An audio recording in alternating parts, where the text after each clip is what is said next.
All right, good morning.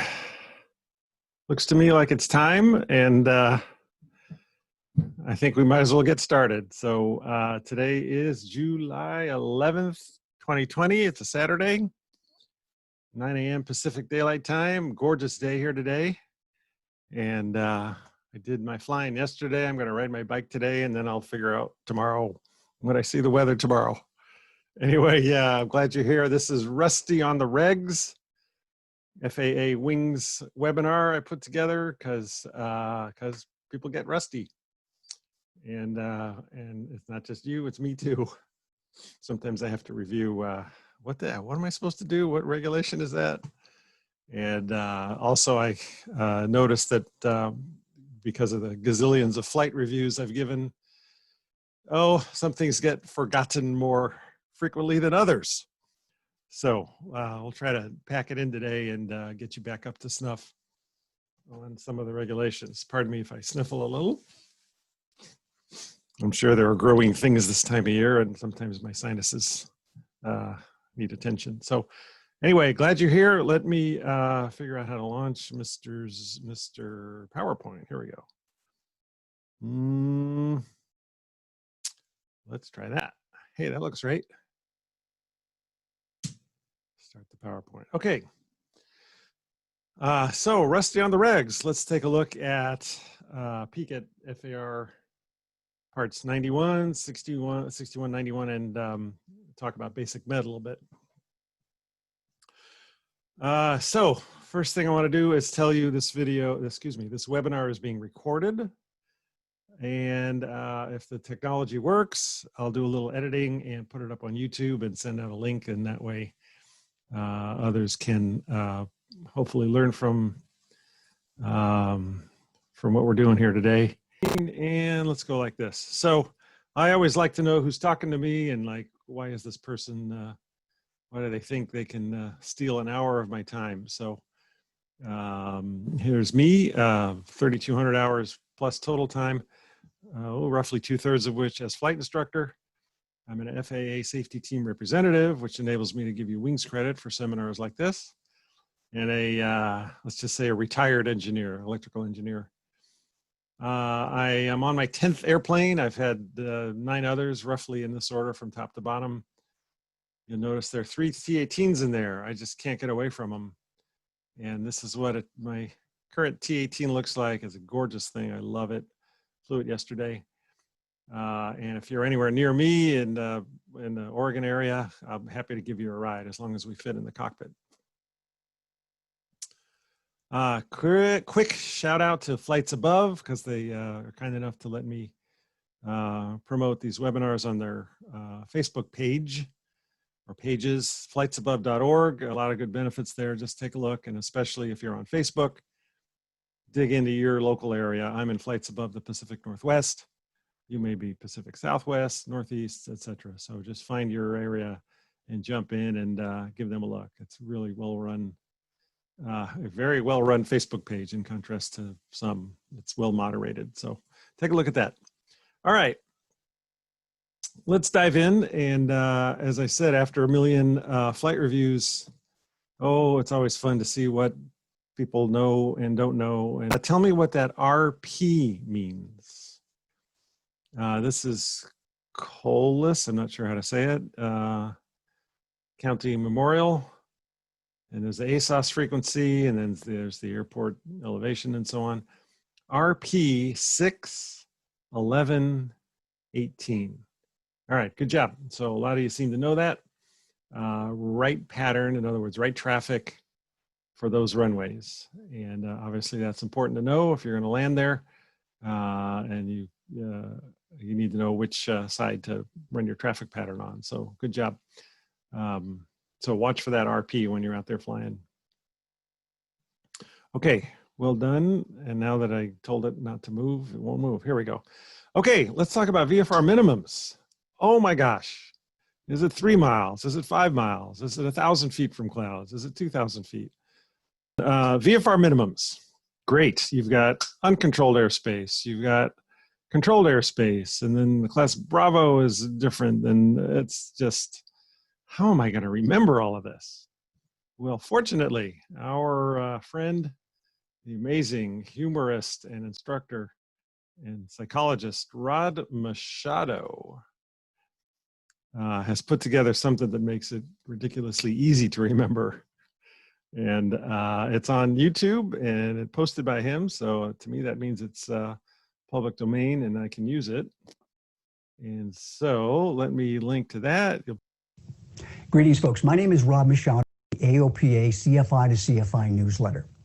What if I could show you an easy way for your students to memorize the VFR cloud clearance and visibility requirement for every type of airspace in which they fly? I suspect a few of the CFIs out there might have just yelled, "Get out." Well, it's true. Take a look at this graphic. In an oxygen-rich environment with two brain lobes that work reasonably well, how long would it take your students to memorize this graphic artifact? Perhaps 10 minutes, maybe 15 minutes? The short investment of time involved in memorizing this illustration allows your students to immediately identify the VFR visibility and cloud clearance requirement for every airspace classification in which they'll fly. Now, my friend Captain Al Timeter, is going to help me show you how it works. The bottom pyramid represents the Earth's surface, and because pyramids were built by people with diminishing goals, they taper to a point on the top. The pyramid's vertical dimension from the surface to the apex represents the altitudes flown by VFR pilots, which is up to but not including 18,000 feet MSL, which is the upper limit of Class E controlled airspace. And since VFR flying is not allowed above this altitude, this memory aid does not apply up there, so we shall no longer speak of it. The larger pyramid contains a smaller inverted pyramid within itself. The smaller pyramid allows the larger pyramid to be divided into four separate sections. Each of the four triangular sections is marked with a letter representing one or more types of airspace. We'll refer to each of the four smaller triangular sections as the top, bottom left, bottom right, and middle inverted pyramid. The top pyramid and its contents represent the VFR minimums for Class E or G airspace at and above 10,000 feet MSL, extending up to but not including 18,000 feet MSL. And other classes of airspace, such as Class B, don't usually extend above 10,000 feet MSL. The cloud within this triangle identifies a cloud clearance requirement of 1,000 feet above, 1 statute mile to the side, and 1,000 feet below. The number 5 is the required flight visibility in statute miles. The middle pyramid represents Class B, C, D, and E airspace with one exception. The cloud bisected by the middle and bottom right pyramid represents the cloud clearance requirements for these two sections of airspace. Below 10,000 feet MSL and extending to the surface, you are required to remain 1,000 feet above, 2,000 feet to the side, and 500 feet below any cloud formation in the above mentioned classes of airspace. The one exception is in Class B airspace, where you are only required to remain clear of clouds. And we'll remember this as B clear. A small line bisects the numbers 3 and 1 located in the cloud. The number 3 on the left side of the bisecting line is the required flight visibility in Class B, C, D, and E airspace below 10,000 feet MSL. The bottom right pyramid represents Class G or uncontrolled airspace from the surface up to but not including 10,000 feet MSL. A horizontal line 1/3 up this triangle identifies the altitude from the surface up to 1,200 feet above ground level. Now, from the surface up to 1,200 feet above ground level, you are required to have 1 mile visibility and remain clear of all clouds. More than 1,200 feet above ground level, but less than 10,000 feet MSL, you are required to maintain 1,000 feet above, 2,000 feet to the side, and 500 feet below any cloud formation. And this is the same cloud clearance requirement found in the middle inverted pyramid. The number 1, located on the right side of the bisected cloud, is the required flight visibility in this area. And this leaves us with the bottom left pyramid. It represents Class G airspace from the surface up to but not including 10,000 feet MSL. The moon in this section represents nighttime. The arrow points directly to the middle pyramid. Symbolically, this tells us that in this section of Class G airspace at night, the VFR requirements are the same as they are in the middle pyramid.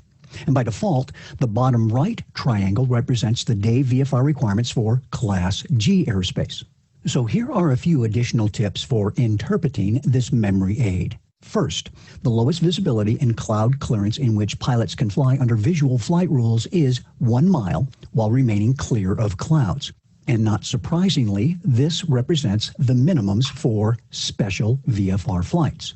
Second, if Class B, C, D, or E airspace touches the surface surrounding an airport, an additional cloud clearance requirement must be met. You must have a 1,000-foot ceiling in addition to the required 3 miles visibility for basic VFR flight underneath that ceiling. Thank you, Captain. So there you have it.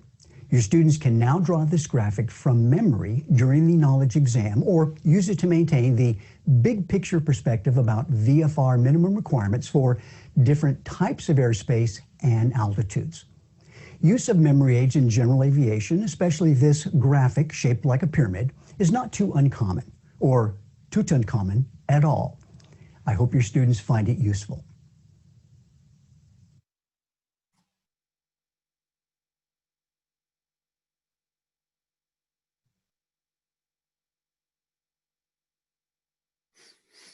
All right, how about that?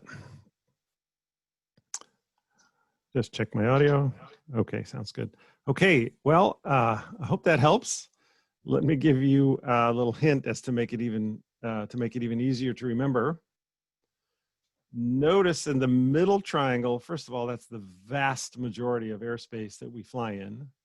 We're under 10,000 feet typically, and we're in some kind of controlled airspace, generally echo, because we're above the very squat Gulf uncontrolled airspace. So we're just pretty much flying around in echo the whole time, unless we're near a controlled airport and within their Delta area, or within a Charlie or within a Bravo. But in general, it's 3 miles visibility, minimum requirement, and 1,000 below, 1,000 above, 500 below, and 2,000 feet horizontally from any cloud. Well, just put it all together, 3152. Just imagine you're in a flight of 3 152s, and that whole massive chunk of airspace, which is almost everywhere you're going to fly, 3 152s is your minimum visibility and distance from clouds requirements, 3 152s. 10,000 MSL and above, with some exception for being close to the ground and on mountainous terrain.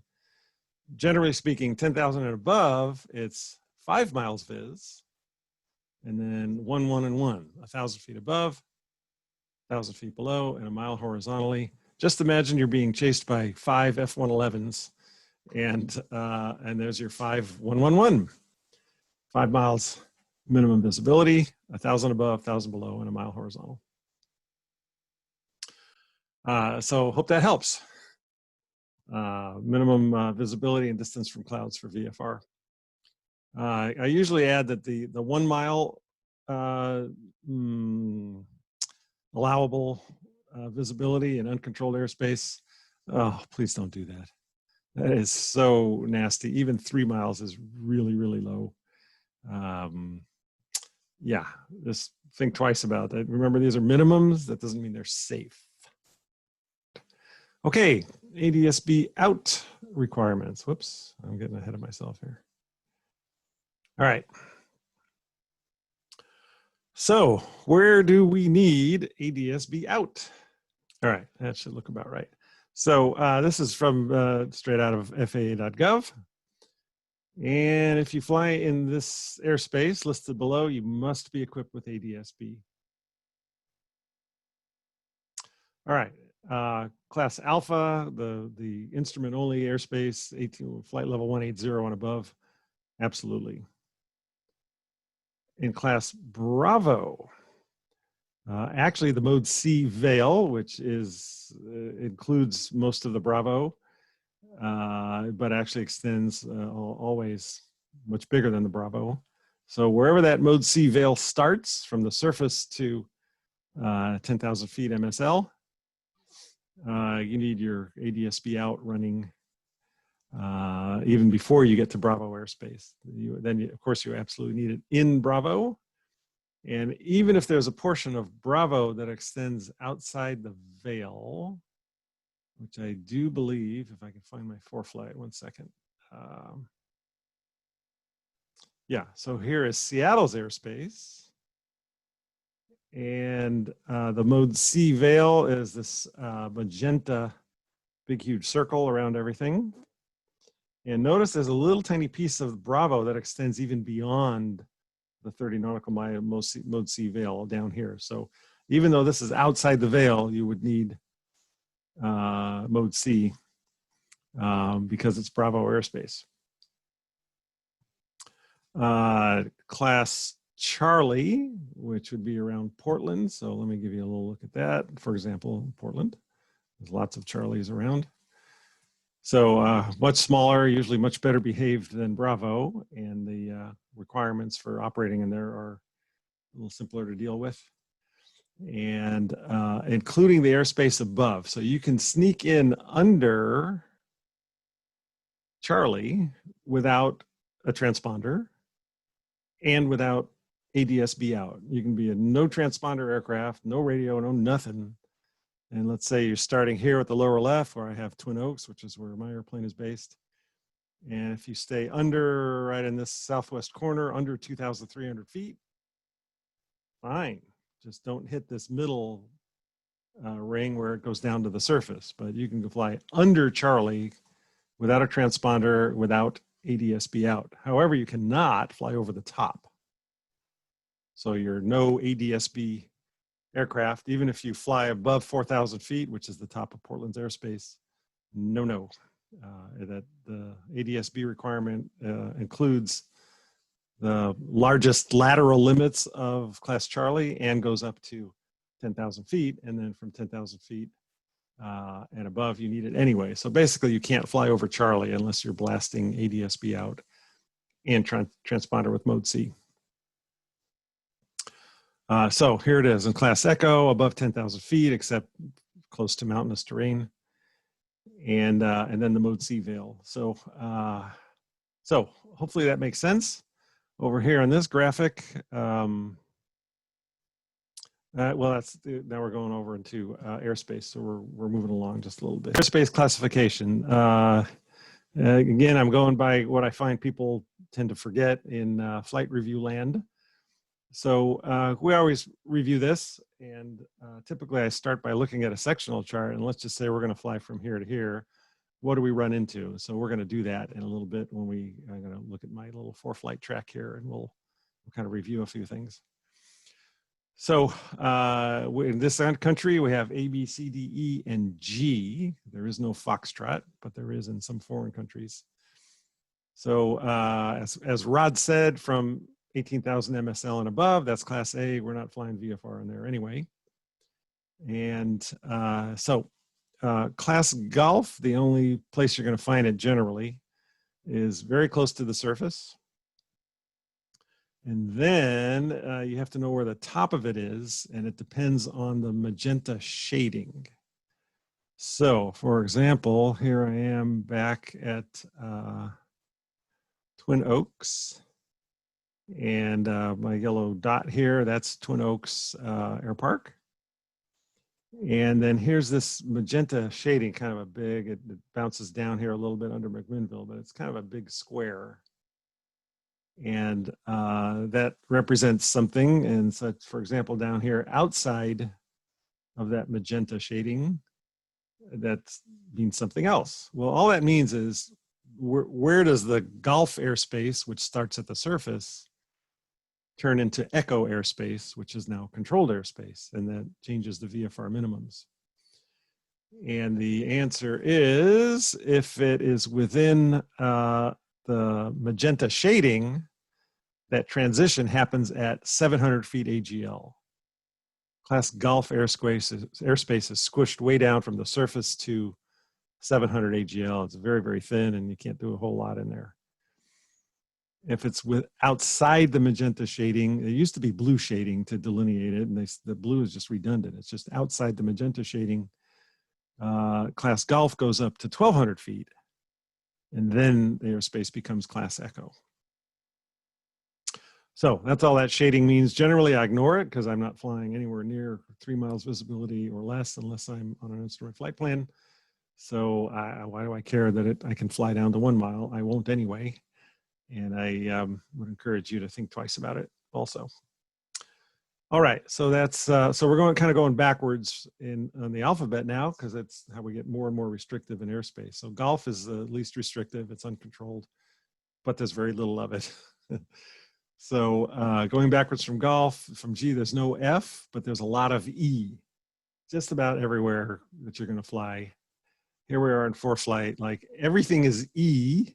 Echo airspace, except for the squashed Gulf, which is under the E, and airspace that is designated as Delta, for example, around a control tower airport, or Charlie, which is around Portland, or Bravo, which is up there in Seattle. So just like everything else, it's just a sea of Echo airspace, and that gives us that 152s generally is our visibility and distance from cloud requirements in Echo. So it's just a big sea of Echo.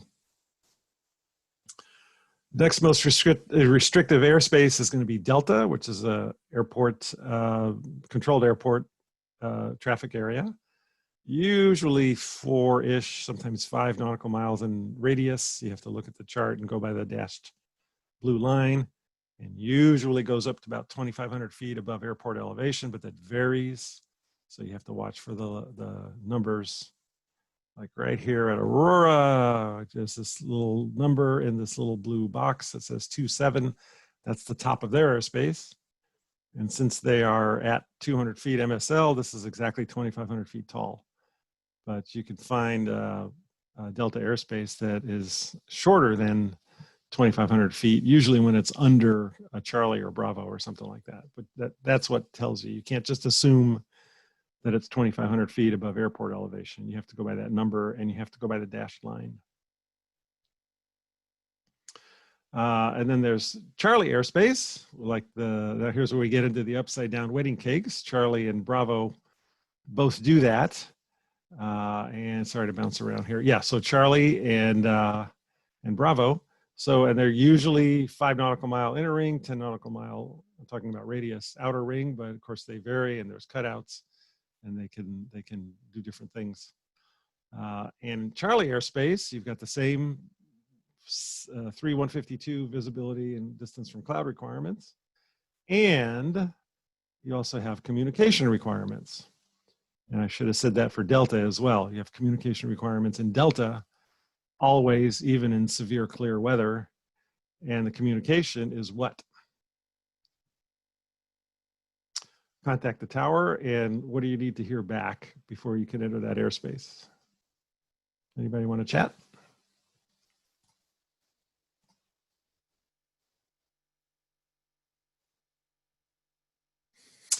So you have to hear your full call sign. Yeah, correct. Someone just answered that. Your call sign and anything other than remain clear of Delta. So in other words, you have to establish radio contact or radio communication before. Contact and acknowledge, actually not acknowledge, but obviously you should. So I'd call, for example, Aurora Tower, experimental 118 Bravo Charlie, 8 miles northwest, landing with information Golf or whatever. And if he comes back and says, experimental calling Aurora, stand by. Not good enough because I didn't hear my call sign. If he says experimental 118 Bravo Charlie, left traffic, runway 35, blah, blah, blah, blah, blah, now I can enter. As soon as he says, gives me my call sign and then keeps talking without saying remain clear, I can enter even while he's still talking. That's also true for Charlie. It's probably, I should really say that. I don't want to tempt you. You should wait until they finish their instructions, just in case before they unkey the mic, they decide that they need you to stay out. So I shouldn't have jumped the gun there. So if they acknowledge your full call sign and don't say remain clear, then you're good to go. So that's true for Delta, and it's true for Charlie. Delta, they typically won't give you a squawk code. Some towered airports have radar, or they piggyback on the local approach control radar. Many don't. Aurora has radar, Hillsborough has radar, Salem, the capital of Oregon, does not. If you can figure that one out. That kind of intrigues me. So anyway, so they generally won't give you a squawk code, but often they can see you anyway. They just see your 1200 and your altitude, and that can help them identify you and, of course, separate you from other traffic. Charlie, you will absolutely get a squawk code, but you don't have to wait till radar identified. If I call Portland Approach, experimental 118 Bravo Charlie over off Twin Oaks, like to transition at 3,000 feet northeastbound. And so experimental 118 Bravo Charlie, squawk 0832, Portland altimeter is 3001. I can enter the airspace before they even say radar contact. Bravo, not true. Big, huge difference. Just know that Bravo has a particular, very specific requirement, which is cleared to enter class Bravo. If you don't hear that, do loops, do circles, do steep spirals, do anything other than enter the Bravo airspace. Don't do what the fellow did at Las Vegas recently, which has been all over the aviation news, where he just blasted in even though the controller said stay out. You need to stay out even if they don't say stay out. You need to stay out unless you hear your full call sign and the words clear to enter class Bravo. So if I'm heading up north, I go Seattle Approach, experimental 118 Bravo Charlie, 30 miles south of SeaTac, and request transition to Friday Harbor. And if they say November 118 Bravo Charlie, stand by, I'm standing by outside the airspace. And I ain't going in until I hear November 118 Bravo Charlie, cleared to enter class Bravo, maintain such and such altitude or heading or something like that. So until you hear cleared to enter class Bravo, do not enter. All right, any questions, please chat. Otherwise, we will move on. Let me see what's next on the PowerPoint. All right. So super briefly, because mainly I just want to tell you how to be able to look stuff up, but I do want to touch on it because it gets forgotten. All right, let's see how this looks to you.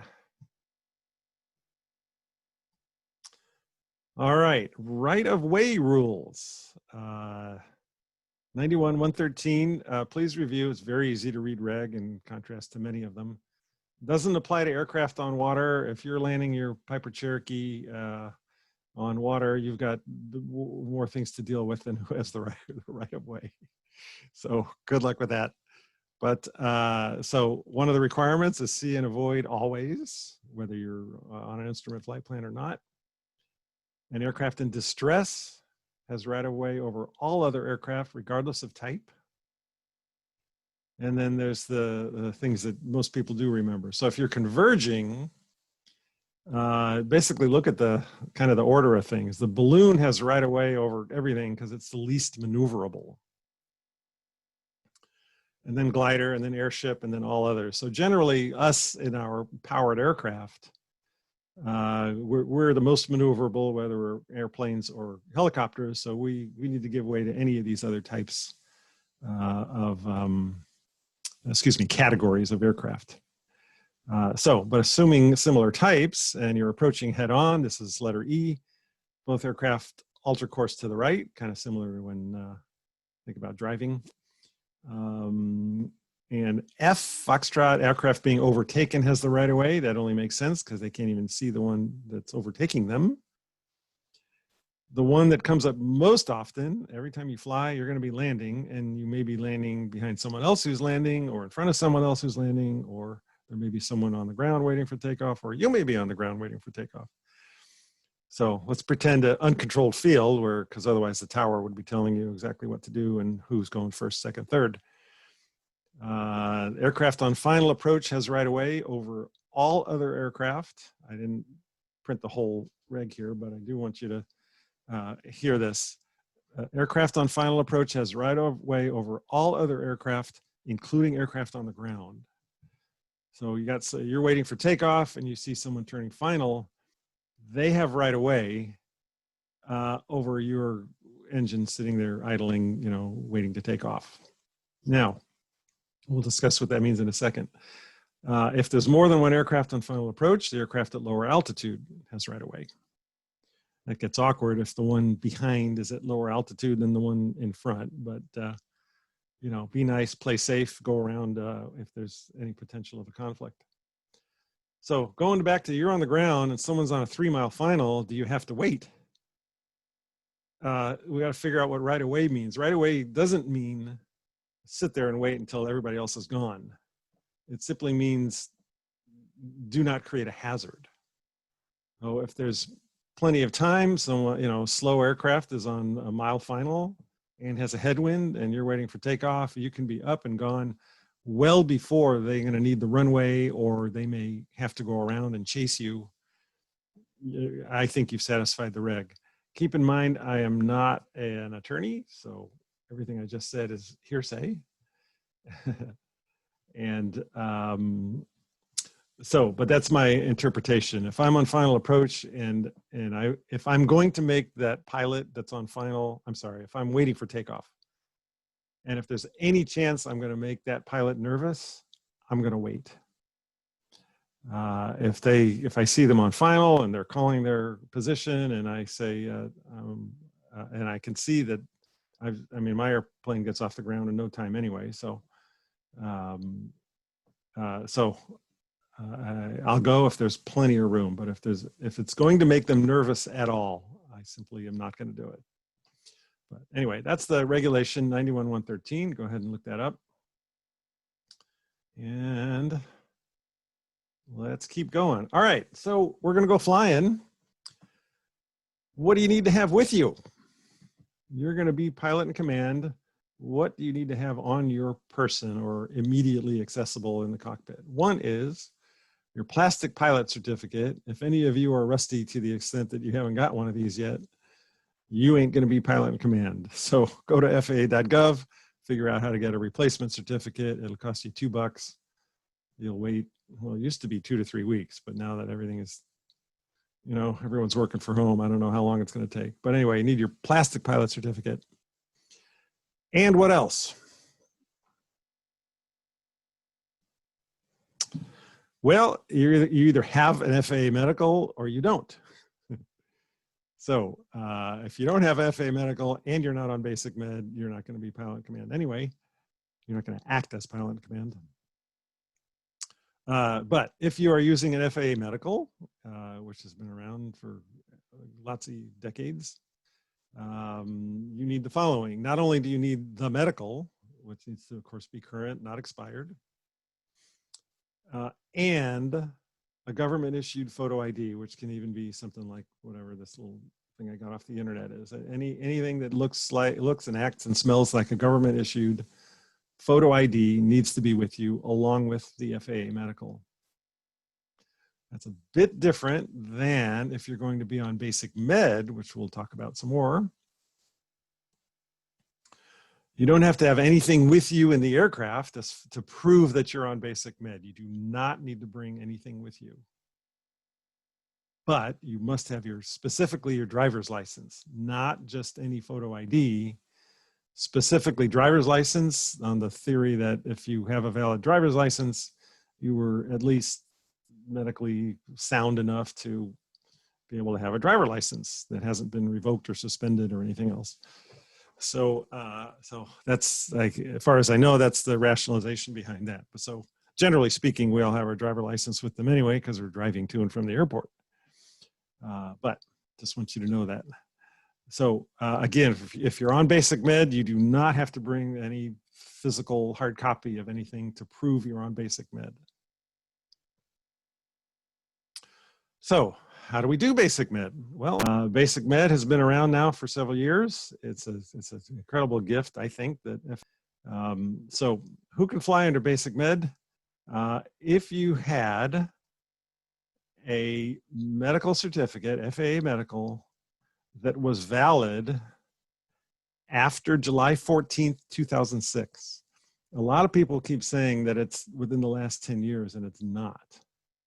It was 10 years from the date that that law went into effect, which was in 2016. It's not just a 10-year look back. It's literally, if you had a FAA medical that was valid July 15th, 2006 or later, that's all you need to be able to go ahead and jump into basic med directly. How do you jump into basic med? There are a couple of different ways to do it. I always find this the easiest to talk about. basicmedicalcourse.AOPA.org. And that will get you started. And this is literally the website. And let's poke around and just pretend we're going to do it. So first of all, if you haven't been here yet, create an account. This creates an account just like anything else, where you put in your email and name and create a password and all that stuff, and it'll verify it with an email. This is not the same if you're an AOPA member and have an AOPA login. This is completely separate, most likely because of HIPAA regulations, and you can't be throwing your medical information anywhere and everywhere. So this is meant to be secure and separate from your AOPA account. So you're going to create a brand new account right here, basicmedicalcourse.aopa.org. And here's step 1, step 2, step 3, step 4, and have to be done in that order.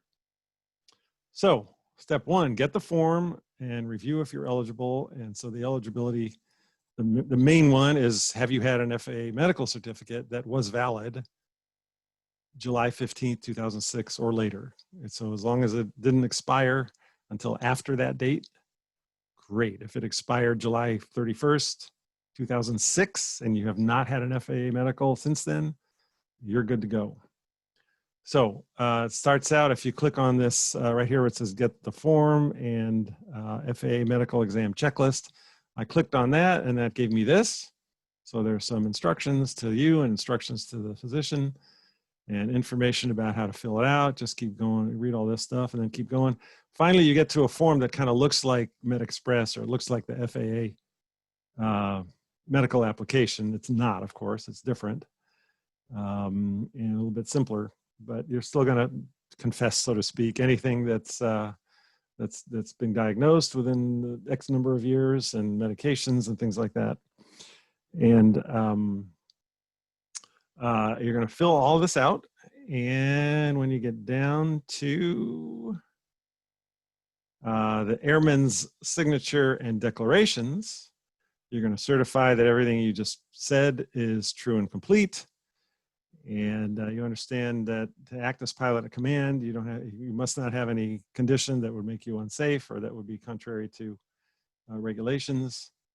And you're not going to operate under medical deficiency. So then you're going to, it says printed name. So of course you're going to sign it, type that in when you print this out, or if you sign it electronically, there's your signature. So you're testifying to all that. That's what you do. Print all this out, take it with you to your physician, and this can be any state licensed physician. And I'm trying to find on this page, I think it tells me exactly what that means, but generally it's an MD or DO. So either medical doctor or doctor of osteopathy.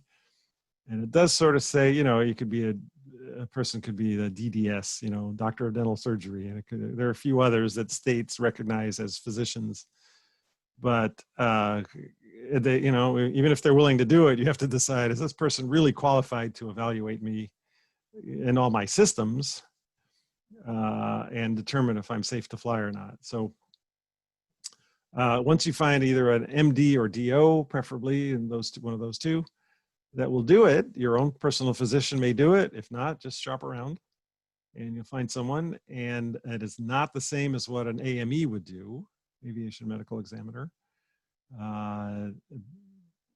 But this is what it is. So this is their checklist. And they're going to examine their head, face, neck, and scalp, for example, as the first one.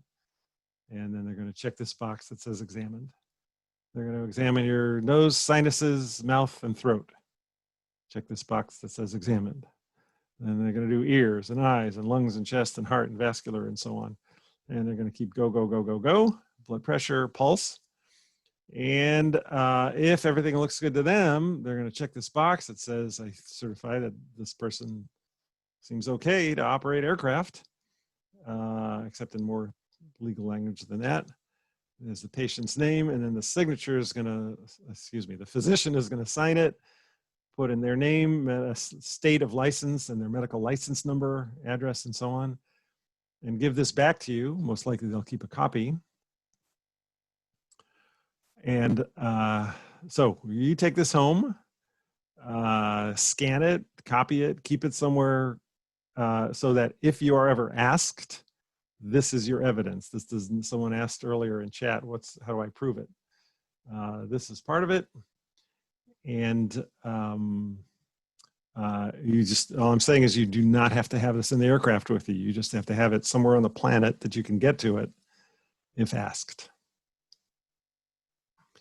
So once again, you did step one, which is to fill out this form. You took it to your physician. The physician examined you and signed away, hopefully. So that's step one, is get the form and do everything I just said. Step two is see your doctor. And then come over here and take the course. So make sure you do this, everything I said about the form first, see your doctor, get all that taken care of.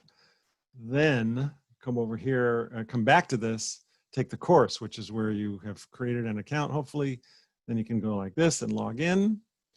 And since I'm current on the course, it's just asking me if I want to retake the course. But course completion, I have until February of 2021, because this is only required every 2 years, every 24 calendar months. And you take this course, there's kind of little quizzes. And once you're done, it'll spit out a certificate that will look something like this. Let's see if this works. There we go. So I completed that. So you're gonna take this PDF and save it and keep it also. So this is proof that you're current with the self-assessment course. And none of that has to go on the airplane with you. You just have to have it, as I said, somewhere on the planet. It's not a bad idea to have the PDF or pictures of those documents in your phone, assuming your cell phone goes with you everywhere. So just in case you run into someone that doesn't quite understand the system, you can at least show them on your device that you've got the doctor's signature and you've got a current course that you completed. And that's it. That's how you do your basic med. Let me log out of this so I don't forget and stop share. And if there's any questions, please fire away. I did just see a question or two. You went to an AME. They don't usually have issues with aviation medical forms. AMEs are either MDs or DOs, and some AMEs will do a basic med exam and some won't. And I can't comment on why they would or won't. I have no idea. But when you do the basic med, it does not have to be an AME. And Jane, you asked your first time on basic med, how do you prove you're legal? You don't. You do everything I just said, and if you need to prove it, you have to have those documents somewhere. You go home, you get them, you bring them back, however you're going to store them. You just need to have them somewhere on the planet. You don't have to have them with you. Hope that helps. I got a Q&A. Do aircraft insurance companies look at basic med differently than traditional med? You know, the insurance world, I don't know. Meaning I can't comment. And you'd have to check with your particular provider. Every time I ask, they say, you know, it says you have to have a current medical, but we understand basic med and it won't be a problem. Gosh, you know, insurance companies are so picky. If you don't follow every letter and there's a problem, you know, they're going to try to weasel out of it. But I simply can't comment. I'm not, I don't know. So, I have insurance and I'm on basic med. and I'm nervous, but I'm doing it. And my airplane is insured, and I'm counting on that insurance. If that anything happens, I have renter's insurance for when I rent airplanes, and I have CFI insurance for when I instruct. And all those policies say FAA medical, but I'm on basic med. So I'm not saying you should do that. I'm saying please check with your insurance provider and see what they say about that. So the duration of your certificates, of course, most of you know, if you have a third class certificate or a second or a first, then you're using it for third class privileges. It's good for how long? 24 calendar months. Last day of the month, 24 months after it was issued. Basic med, and I need you to understand this distinction very, very carefully. Please pay attention. If you're doing basic med, the medical exam is every 4 years.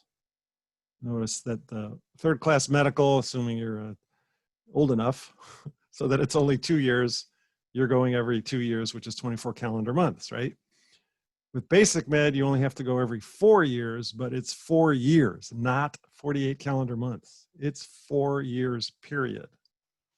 If you have your medical exam today, I don't know how you'd get someone to do it on a Saturday, but let's pretend July 11th, 2020.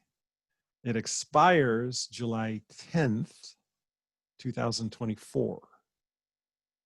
You do not get to the end of the month with the exam. The self-assessment, that basic medical course, is on calendar month schedule. So you have to do that every 24 calendar months, but it's free. It takes an hour, and you just got to do it. If you did it today, July 11th, 2020, you'd have to do it by July 31st, 2022. Please understand that difference. The 4-year medical exam is to the date. The self-assessment is 24 calendar months. Hope that's clear. Okay. Gosh, we're just going to do 1 or 2 more things, and then I got to call it quits. But flight review. So people that are getting flight reviews generally know that it's time for a flight review because they're coming up on their 24 calendar months, end of the month, 24 years, 24 months since the last one. And, you know, sometimes people get nervous about that. I just did one for a fella a couple of days ago at Newburgh. And he said he had been nervous about it, but I managed to get him through it. And he did really well, actually. So that was fun. And a flight review consists of a minimum hour flight, a minimum hour ground. And we go longer if we need to make sure that the person knows the information well enough to act as pilot at command and handles the airplane well enough to act as pilot at command. So this particular fella, we went for 2 hours, but it was a brand new airplane for him. He'd never flown a Cherokee. This was a Cherokee Archer, new airport, brand new airplane. It just took time to get him used to the airplane and able to do decent steep turns, stalls, takeoffs and landings, things like that. So that's a flight review. You don't ever have to do a flight review again, ever, ever, ever. What does he mean? You can do it by one of these other means where it says substitutes. So anytime you add a certificate or rating, so I'm skipping that first line there where it talks about wings. So you have a pilot proficiency check or practical test conducted by an examiner. So don't get excited about the proficiency check that you might go to a flight instructor for your instrument for proficiency check. That ain't it. They mean by an examiner, and generally it's a practical test. For any new pilot certificate, rating, or operating privilege, that counts as a flight review. So people used to tell me, Phil, go get a seaplane rating, even if you never use it. It's just a fun rating. I didn't. It sounds like a lot of fun, maybe someday. But just the act of having a practical test and getting that new certificate or instrument rating, for example, instrument rating, that counts as a flight review. Or a practical test conducted by an examiner for a flight certificate, either a new one, a reinstatement, renewal, things like that. So for flight instructors, you can get it done by doing it that way. pardon me, more accessible to everyone and without paying all that money for a whole new rating or certificate, complete a phase of wings. I recommend this above everything else on the planet. Why? Because people who participate in wings, according to more than one study, have fewer accidents and fewer fatal accidents than people who don't. In other words, people who just do flight reviews every 24 calendar months. Wings, your experience with wings will most likely make you a better pilot, safer pilot, than a flight review. And how does that work? Very briefly, you need a total of 3 seminars, or nowadays webinars like this, in your FAAStafety.gov account, and I'll give you credit as soon as I can after this webinar ends. It might take me a few days, but I'll get it to you. So a total of 3 of these webinars or seminars, and a total of 3 flight hours with an instructor. And you got to go through the website because you have to do specific types of tasks, like an hour of takeoffs and landings, an hour of air work. They have to be different activities. But all that has to be done within 12 calendar months. Once you do it, complete that phase of wings, that counts as a flight review that you don't then have to do for 24 calendar months. So if you get your flight review today, it's good till the end of July. Wait till August next year. That'll be the start of the 12 months preceding when this flight review ends, if that makes sense, and get your 3 webinar credits anytime during those 12 months and have 3 flights with an instructor anytime during those 12 months. Boom, once all that gets logged in FAAStafety.gov, you just obviated the need for a flight review. Check it out. That's all I have time to tell you about that. It works. I did it. I am now flying on the basis of the completion of a phase of wings as my flight review substitute. And I'm flying on basic med. Okay. Hope that helps. All right, super quick. We're down to the last minute. If you do a flight review or any of these wings things, does it need to be in the same category and class as the one where you are going to act as pilot in command? Let's say you're dual rated airplanes and helicopters. Do you have to do, let's just say flight review to keep it simple. Do you have to do a flight review in an airplane and a flight review in a helicopter if you intend to operate as pilot in command of each one? The answer is no. You only need 1 flight review in any aircraft category and class for which you are rated, period. You can do an airplane and go fly helicopters. Different from the 90-day currency for carrying passengers, that is category and class. So if you're going to carry people, let's say in a single engine land airplane, you have to do your takeoffs and landings in a single engine land airplane. If you're going to take passengers in a multi-engine land airplane, you have to do your takeoffs and landings in a multi-engine land airplane. Okay, I got to figure out how to fit more words into fewer minutes. So great, just about done. There's my email address again at the bottom. We do this for free. Then I don't get paid a dime to do this. I'm donating my time. I've paid hundreds of dollars for this Zoom account, so I could do this for you. If you think I earned a cup of coffee or 3 or 5, just a suggestion, buymeacoffee.com/philm, PHILM. I'd be very grateful. No obligation at all. Remember, don't text and fly. And questions, again, I'm going to have to send you over to email for that. So fly regularly and practice. And thanks for being here. And hope to hear from you by email. So thanks again. We'll see you next time.